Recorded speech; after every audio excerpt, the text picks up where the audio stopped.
उन्होंने कहा कि आमिर खान ने पीके बनाई, हिंदू देवी देवताओं का मजाक उड़ाया और हिंदुओं ने आमिर की पीके को बॉक्स ऑफिस पर सुपरहिट बना दिया। देखिए मैं आपको बताऊं रजत जी, मैं उनकी बात पे ऐसा कहा उन्होंने? जी नहीं।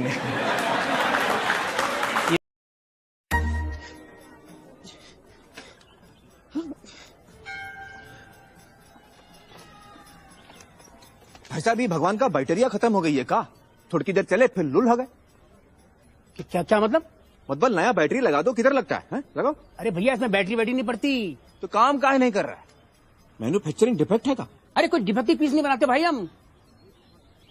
ये भगवान को आप बनाए? जी हाँ, अपने इन हाथों से। आप भगवान को बनाया कि भगवान आपको? भैया, भगवान ने हम सबको बनाया है, हमने तो सिर्फ इनकी मूर्तियां बनाई हैं। काहे बनावा तो उसकी मूर्त? ताकि हम इनकी पूजा कर सकें, अपनी सुख दुख की बातें कर सकें। करे भीतर ट्रांसमीटर फिट है का? भगवान तक बात पहुंचत कैसे है? हा? अरे भगवान को किसी ट्रांसमीटर की जरूरत नहीं पड़ती, वो डायरेक्टली सुन लेता है। डायरेक्टली सुनत है तो फिर ये मूर्त की क्या जरूरत है? अरे क्या करूं इसका यार, धंधा बंद करवाएगा क्या? मुझे लगता है उनको गलत कोट किया गया। उनका जो एग्जैक्ट सेंटेंस है वो ये है कि जिन हिंदुओं के देवी देवताओं का मजाक उड़ाया गया, नहीं। उन्हीं हिंदुओं ने पीके को बॉक्स ऑफिस पर सफल बनाया। उन्होंने कहा आमिर को तो शिकायत होनी ही नहीं चाहिए इस मुल्क से कोई। मुझे तो कोई शिकायत नहीं है मुझे शिकायत है ही नहीं, और मैं जावेद साहब की बात से सहमत नहीं हूं। मुझे लगता नहीं कि राजू जी जो फिल्म के डायरेक्टर हैं, जो लेखक हैं, या अभिजात जोशी जो इस फिल्म के लेखक हैं पीके के, ना उनके मन में कभी ये बात थी, ना हम जितने एक्टर्स थे उसमें, अनुष्का, मैं, बमन ईरानी, हम जो फिल्म बना रहे थे उसमें किसी भी मजहब का हमने मजाक नहीं उड़ाया। पहले और ले लूं। स्वामी जी, मेरा आग्रह है आपसे, अगर आप अपना जवाब थोड़ा छोटा रखें, क्योंकि हमारे पास वक्त बहुत कम है, कई मसलों पर हम चर्चा कर पाएंगे। अगला सवाल मेरा आपसे है, जो मैं आपसे बहुत विनम्रता से पूछना चाहता हूं। क्या आज आपको लगता है, चाहे आप राम की बात करें, कृष्ण की बात करें या साईं बाबा की बात करें, इनमें से किसी की भी पूजा नहीं होनी चाहिए? जी, लेकिन ईश्वर की प्रतिमा, परमात्मा की प्रतिमा बता करके वो साईं की मूर्ति की करें तो बहुत ही गंदा, गलत है, और राम और कृष्ण की भी करें तो ये राम और कृष्ण के साथ भी अन्याय है। राम और कृष्ण ईश्वर भक्त थे जी, उन्होंने कभी दावा नहीं किया कि मैं ईश्वर हूं और मेरी पूजा की जाए, ऐसी कोई बात नहीं है। बताऊं, कोई वेद मंत्र नहीं है जिससे किसी मूर्ति में जो जड़ है, पाषाण है, उसमें प्राण प्रतिष्ठा हो सकती है। ये बिल्कुल निरर्थक है, अंधविश्वास है, पाखंड है, और ऐसा काम करना किसी भी व्यक्ति का, और वो जगतगुरु कहलाएं, ऐसे लोगों के लिए तो बिल्कुल ही ऐसी चीजें गलत है।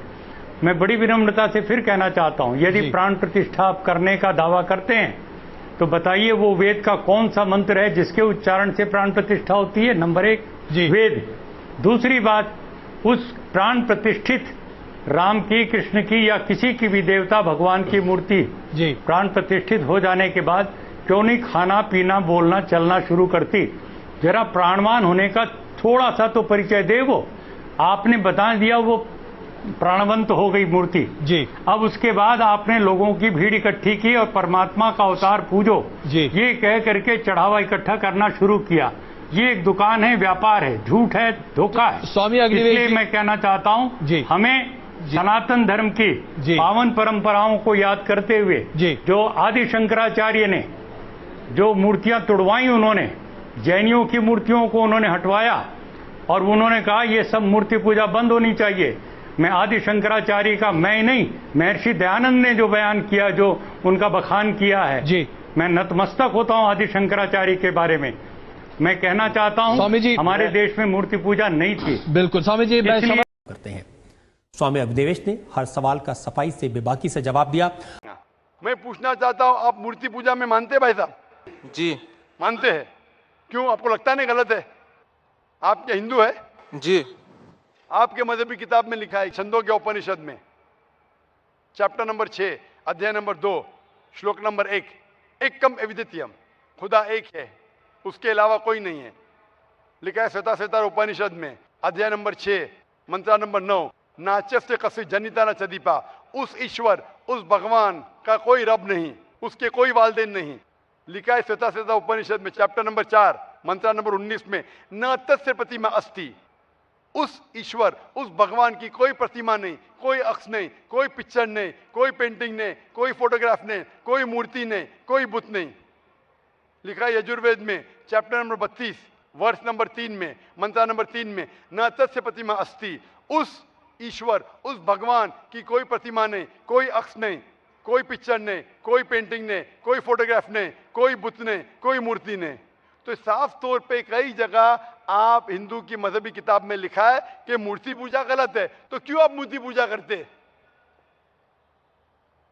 भाई साहब जी, इस बारे में मुझे सही तालीम नहीं है, मुझे थोड़ा वक्त चाहिए। मैं इतने हवाले दे रहा हूं कि आपको लगता है कि मैं फेंकते जा रहा हूं। हवाले के हवाले दे रहा हूं, आप नोट कीजिए जी। आप लाइब्रेरी में जाइए, आपको वेद नहीं मिलता है तो हमारी लाइब्रेरी में जाओ, इस्लामिक रिसर्च फाउंडेशन। हमारे इस्लामिक रिसर्च फाउंडेशन में आपको वेद का तर्जुमा मिलेगा, महाभारत का तर्जुमा मिलेगा, भगवत गीता के कम से कम 30 तर्जुमे मिलेंगे। हमारे पास कंप्यूटर सॉफ्टवेयर है, आप क्या जानना चाहते हैं वेद के ऊपर बटन दबाओ, मिलेगा आपको। किधर लिखा है मूर्ति पूजा हराम है? बटन दबाओ, कंप्यूटर में निकलेगा बाहर। वेद के कंप्यूटर सॉफ्टवेयर है, बाइबल के कंप्यूटर सॉफ्टवेयर है, कुरान के कंप्यूटर सॉफ्टवेयर है, हदीस के। तो मैं आपसे दरखास्त करता हूं कि आप रिसर्च कीजिए कि खुदा एक है, रिसर्च कीजिए कि मूर्ति पूजा गलत है, रिसर्च कीजिए कि आखिरी पैगंबर मोहम्मद सल्लल्लाहु अलैहि वसल्लम है। और मैं दुआ करता हूं कि आपको हक जल्दी मिलेंगे ताकि आप इस दुनिया और आखिरत में सफलता पाए। शुक्रिया।